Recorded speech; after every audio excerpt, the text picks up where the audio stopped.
Allohim, men ba'zida o'zimdan uyalaman. Chunki senga faqat yuragim ezilganda, hayotim izdan chiqqanda yuzlanaman. O'sha og'ir kunlarda qo'limni ochib duo qilaman. Ko'zim yoshlanib yordam so'rayman.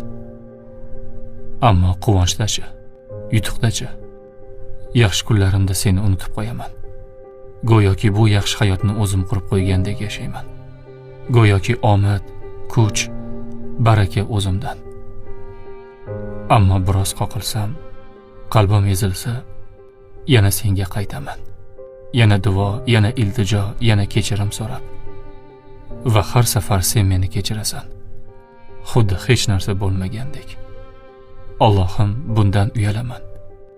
Yaxshi kunlarda seni unutib, faqat yomon kunda izlashdan uyalaman. Iymonim faqat sinovda namoyon bo'lishidan uyalaman. Sen bergan quvonchli kunda senga shukr qila olmasligimdan uyalaman. Robbim, menga kuch ber. Faqat og'ir kunda emas, har kuni quvonchimda, tinchligimda, yutuqqa erishganimda seni eslashga kuch ber. Meni shukr qiluvchilardan bo'lishimni nasib ayla.